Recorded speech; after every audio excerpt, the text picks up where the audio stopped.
everyone, Mango7Roll here. How we doing today? Welcome to another episode of Epic 7. This is an exciting one. It is jam-packed with information and stuff, most of which we already know, but there's some spoilers coming up, which is really exciting, and I cannot wait to show you. I'm also really curious what they've done exactly with pets and equipment, and I'm wondering if they did any sort of help with energy. And speaking of energy, and these late night videos are brought to you by Sneak Energy. They've been a wonderfully loyal supporter of the channel since as long as I can remember. There are 3 different coupon codes you can use right now. One of them is stack 10 to save yourself 10 bucks on a double stack of their flavors. My personal favorite is Tropicilla. I also really like Purple Storm I have here. And Blizzard is their new one, more of a lemonade-y flavor on the Blizzard one. They're my favorite things in the world right now. They're 0 sugar, healthy as you can get for an energy drink, and you can kind of make them as strong or as weak as you want. If you're worried about whether or not you're gonna like these two, that's where the taster stack comes in. You can use coupon code TRY to get yourself a free Blizzard shaker and a bunch of different flavors to try out, and I guarantee you're going to be hooked and order a tub after, so definitely start off with that if you're worried. There's also this awesome shaker here. I don't know what this one is called, but it's my favorite right now, especially on stream. It is obviously green and then bright purple at the top. Their branding is just the absolute best. Anyways, I hope you enjoy this as much as I do, and don't ask me, ask these reviews or anybody else in our community. There's a ton of people that are hooked on Sneak now. So anyways, back to the video. Let's take a look at these wonderful pet improvements now. These are things we've wanted forever. It's basically almost like it should have been when it was released.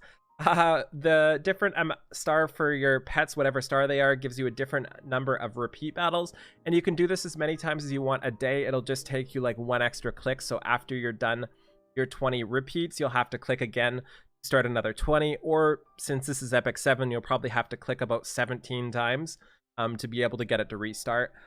Just knowing how much they like to make us click on things. They're also allowing us to change these pet snacks into pet adoption tickets. So 150 pet snacks will give you 50 pet adoption tickets. I think that's all you can change it to, and then the rest go into friendship points. They're also changing the minimum level, which is just for new players, up to 45 before you start getting pets. And the guaranteed pet you get when you start unlocking pets is now 3 stars, so giving you 15 refreshes right off the bat. So that's pretty good. There's also a bunch of sweet changes to pet promotions and synthesis. They're making it so it shows the affinity, which is something that always confused me. I never understood what my affinity was going to be. It also shows you the percent it's going to succeed, and then you can add pets to make it 100%. So for example, right here, this is 40% extra for 1, 2, 3, 4, 5 pets, and that doesn't really make much sense to me because that means each pet is like, what's 40 divided by 5? That's 8, right? Yeah, so that means each pet is 8% here or higher, and they just showed it weird. So I'm kind of curious what percents each pet are going to add. They're also, yeah, it just goes over that here too. Success rate cannot exceed 100%. I sure hope not. And then they're doing limited time Valentine's pets, and for those of you who didn't know, they actually did limited time Christmas pets as well, and these are hardcore whale baits. Like, these are making them so much money. Like, I can't even express how much money these are making compared to units, because a lot of whales are completionists, and trying to get a limited pet when there's no rate up is insane, like bonkers. Like, I bet a lot of people listening right now didn't even notice there were such things as limited Christmas pets that you could summon, and they were not on rate up. So there's going to be 3 new limited pets, 2 of the Cupid, the one on the right, Idolia and Fantasia. I love the names. And 1 on the left, Mac and Cheese. I love that name as well. And then there's, of course, going to be the normal versions of all of them as well. A ton of new things here. I'm pretty excited about all of these. And then we're getting the Bittersweet Dessert Festival, which is going to be another Valentine's-like event with different choices and options and routes you can go. And more importantly, it looks like it doesn't have an exchange like we have. It's got like a puzzle to do instead. We're also getting a Mulagora and a gold dungeon. Make sure you have your gold bonus there. The pairings are also pretty funny. Kawana and Sid, Vivian, Wester, and Woodrow. So she's got 2 guys going for him. We have Crozet and Jenna. We then have Elena and Ray. Elena and Ray. We have Ines and Tamarin. And then Pavel and Cerise. This is also the Golden Cocoa Cookie artifact. I don't know what that does. Anything else important here? We can see there's choices here, and you get different choices depending on what you've done. There's the 30 stamina hell area. Okay, and we can see the album here, and this is what you start to unlock for various rewards. We can see the rewards here, the artifacts, some charms, some bookmarks, some runes there too. We also have 2 new banners. They're going to be Lidica and Lilibet, and do not summon on either of these unless you're absolutely in love with these characters. I do not think it's worth it. We do have a limited banner coming up on the 27th, and we'll see that in just a second here. So pretty excited about that as well. But both of these I think are not really worth summoning on. I don't like summoning on anybody that's not like overpowered or limited at this point.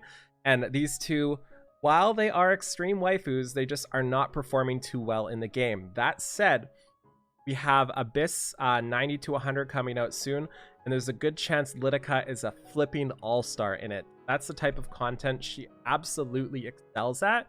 So maybe if you want to be safe for that, but that's not something I would summon for. We then have Tempest Siren coming out. Also, all the buffs are coming out as well for this patch, but we've already talked about those. We've talked about Tempest Siren as well here too. I'm really hoping I summon her, but it's basically like a not gonna happen thing. And then Mercenary Helga. Helga is coming out as a specialty change as well. I'm really excited for this one. I will do a full video on her, a full guide video, probably the day after tomorrow is my guess, and I'm really excited.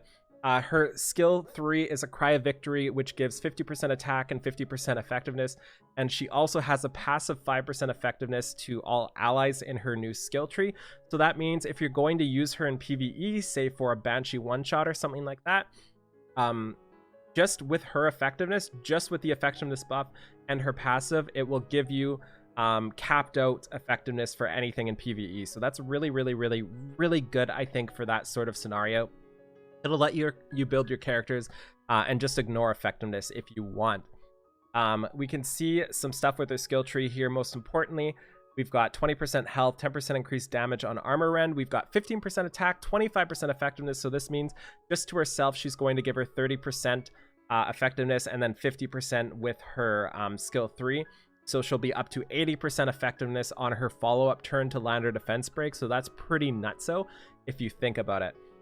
She also increases defense chance of armor rend here, and a 60% chance to decrease defense when using attack change.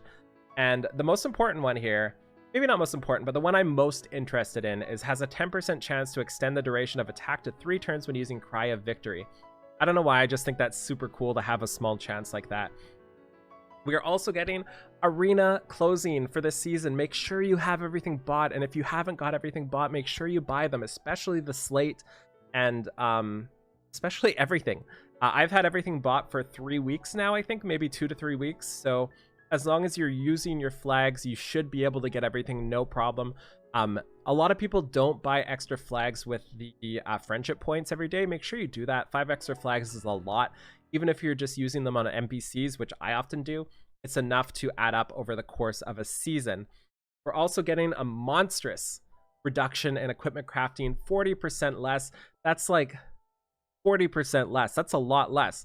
If something costs like 100, it's going to cost 60 instead. That's insane. And I'm so excited for this, and I've saved all my crafting materials. I will be crafting all of this on stream, probably on Thursday. So I'm really looking forward to do this, and then consequently being able to convert stuff after. And this one I was kind of not happy about. Specialty change pack here. Really, really unhappy with this. I don't think they should sell stuff like this. And the reason why is it's the same as everything. It's selling stamina, and I feel like directly selling stamina is something that really hurts the game in the long run. Maybe they should drink some sneak, and then they won't need as much energy. But it just feels weird to just straight up sell the greater runes like this. It just feels weird, and then it encourages you to spend more, and then I bet you anything people are going to buy this, run out of leaves, and then buy the leaf pack as well. So just be really careful with stuff like this and supporting stuff like this if you're somebody that's not okay paying for stamina and energy. There's a bunch of other stuff here. We're just going to skip all this. And yes, so let's go into the important things here. There was something I wanted to see. There was something, yeah, restrict. So this is something we'll talk about in a second. Restrict is a new ability added to the new limited hero Cerise. So let's take a look at Cerise. And yes, I did say limited. So she is a new limited hero. And you need to watch this video yourself. It's beautiful. It shows a lot of their artists and their VAs talking about the character, and I think it's really important to watch. So I'm going to leave that for you in the link description below. But we're just going to skip to the character introduction here. And her skills. She just looks beautiful. And look at her face right there. Oh my god, it's so commanding. I love it so much. So let's skip off to her stats here. If I can find her stats. I can't find her stats. Mango, find her stats. Okay, we've got her stats here too. She's got 970 attack, so not too high there. 5,300 health, definitely on the low end. 122 speed, absolutely blazing fast. 603 defense, actually pretty average there. 27% crit, which is surprising to me, which means she gets 12% crit on her awakening tree. And she feels like somebody who doesn't really care about critting. So I'm really surprised with this choice. And I'm kind of curious why they gave her this crit rate, because it takes away from her effectiveness, her speed, her defensive stats. Maybe she does more damage than I think she's going to do. Oh, by the way, she's also ice and a ranger. LOL. So yeah, her crit imprint is 15% as a 4-slot imprint, which is bonkers. Absolutely insane. One of the best things she can have in her type of unit. She is most likely, as we'll see in a second, going to be used as an opener, kind of like Basar or Oxlots is. And if you want to change her to a self imprint, it is 27% effectiveness. And she is limited. She is 100% limited. On the 27th she's coming. So her skill 3. Okay, we've talked about this a lot. And we've talked about how Epic 7 really likes to overload their limited units and consequently make them overpowered and or oppressive. And that might be what we're kind of getting into right now. I don't know for sure, but all I know is this unit does everything. Her skill 3 attacks with a Raging Froststorm, probably going to do a decent amount of damage. It decreases buffs by 1 turn, so it'll get rid of all the immunity if they're only on 1 immunity set. And it also has a 100% chance if it's Molagorat up to restrict and decrease the speed for 2 turns. And what restrict does is make it so that person cannot be affected by any CR booster.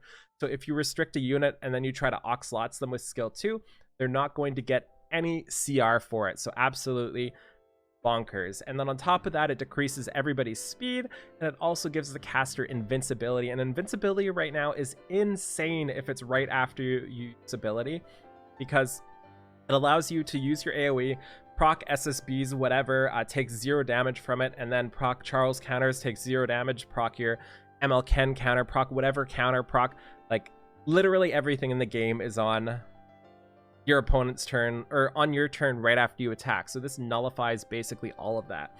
I think this is definitely an overloaded skill, and with 122 base speed, I think we're going to be seeing a lot of Cerises both on offense and defense. One question I have too is if you can stack more than 1 immunity set. I know in other games, if you stack 2 immunity sets, it goes up to 2 turns, and that might completely screw over the Cerise. So that might be an option for your defense from this point going forward. As for her skill 2, I also love her skill 2. It's a 3-turn, I think, cooldown with a 100% chance to stun. It also increases her combat readiness by 50% and decreases the enemy's combat readiness by 30%. And if you soul burn it for 2 souls, for 20 souls, it is a 100% chance. So this is a really good ability, and I think this is going to be like one of the keys to her skill set with 122 base speed, having the CR boost here and CR boost on her skill 1. We'll see in a second. I think Luminous Explosion is going to be so very good. And I'm really excited to try that out. And then her skill 1 is kind of boring, but fits her skill set a lot. 10% extra combat readiness, 15% if you're Molagorod up, and if you dual attack, that's a 15%. If you're using Sword of Judgment, I don't know if you should, but if you are, and you proc Sword of Judgment, that's 30% CR every time you attack if you proc it. Also, I think Sword of Judgment does proc off of dual attack, so you can proc that double dual attack there with Sword of Judgment and just go ham. So definitely kind of completes her skill set and lets you cycle those abilities so much, especially considering her skill 3 is on a 2-turn or a 3-turn cooldown. Like, you'll cycle that so flipping fast. You'll get stuns for days, and I think she's going to be a huge force to be reckoned with.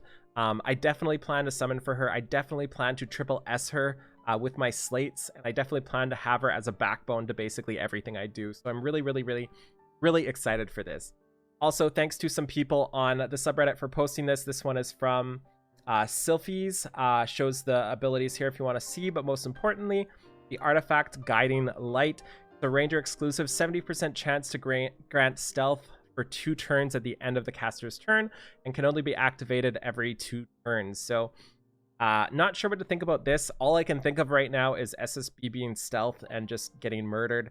That's the only thing that goes through my head. I'm not sure if it's going to be better than Rengar's Drink, but it's definitely something that's going to be unique and fun for rangers, and I'm not sure who's going to use it, but I imagine somebody, and I imagine it's going to be really good. I'm not sure where yet. Even if you're thinking for offense or defense, somebody like a Yuna maybe can proc herself stealth, so they have to focus on somebody else. So there's a ton of different options you can do with an artifact like this. And also a summary here. This one is from Anime Technology. Also, big shout out to Tenha and Bozo and everybody else translating. So we are getting good gear from the event, from the Valentine's event. I think it is eye level 78, which is going to be fantastic. Basically acts as 85 gear, and I hope this is going to be great. I think last Valentine's we got 4 pieces, so getting 4 pieces of 78 gear would be just awesome for both new and old players alike. Apparently the devs know about SSB and FCC. I mean, of course they do. ML Tywin and Pavel on the buff watch list. Yeah, I'm both a fan and not a fan of this at all at the same time, because we pretty much knew as soon as we saw their skill sets that they weren't going to be the best. So the fact that they now have to be on a buff watch is just kind of irritating to me, you know? Like, I would rather it be somebody like Araminta or somebody way in the past that needs a buff, you know? I'd rather them be on the list. Also, I think they said 8 weeks for the next buff. So 8 weeks from today before we get the next list of buffs. They're also showing Abyss 100 on 5/3. I'm not sure if that is March the 3rd or March the 5th or January, February, March, April, May the 3rd. I'm not sure which one it is. Floor 93 is flipping Charles as the boss. And I don't know, if I'm Epic 7 and everybody hates Charles and like he's the most infuriating thing for the game and you just like hate yourself every time you fight him, I feel like making him an Abyss boss is not the greatest idea. But you're gonna get eye level 88 lifesteal gear for it, and mine rolled horribly, so I'm really excited for this, and I hope this really opens up some new opportunities for me. More news on Hell Raid in May. I'm guessing they meant May 2025. Probably not 2020.